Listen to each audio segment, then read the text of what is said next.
অর্ধেক জীবন পার করে বুঝলাম আমি কখনো মানুষ চিনতে পারিনি। যাদের জন্য হৃদয় উজাড় করে দিলাম তারা নিখুঁতভাবে বুঝিয়ে দিল আমি তাদের কেউ নই।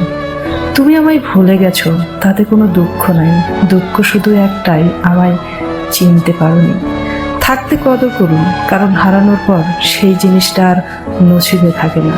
পরে আর ফিরে পাওয়ার জন্য ছটফট করলেও মানুষটাকে আর আগের মতো করে ফিরে পাওয়া যায় না। যেখানে নিয়তিই প্রতিপক্ষ সেখানে অভিযোগ নয়, ক্ষমা, ছেড়ে দেওয়া আর নীরব সম্মানই সবচেয়ে বড় প্রতিবাদ। সুখে থাকার জন্য বড় বাড়ি, গাড়ি, অনেক টাকা পয়সা লাগে না। লাগে শুধু একে অপরের প্রতি সম্মান আর বিশ্বাস। Revenge of nature. মানুষ মানুষকে ক্ষমা করে দিলেও প্রকৃতি কিন্তু মানুষকে কখনোই ক্ষমা করে না। মানুষ চিনতে ভুল করার মধ্যে লজ্জার কিছু নাই, কারণ অমানুষগুলো দেখতে অবিকল মানুষের মতোই। যদি দেখেন কেউ আপনার সাথে কথা না বলে এড়িয়ে চলছে, তাহলে তাকে বারবার অনুরোধ করার দরকার নেই। যার কাছে আপনার সত্যিকারের মূল্য থাকবে সে হাজার ব্যস্ততার মাঝেও আপনাকে সময় দেবে।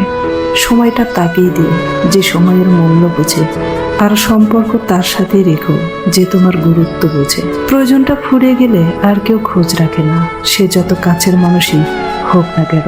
স্বার্থ শেষ হলেই মানুষের আসল চরিত্র প্রকাশ পায়।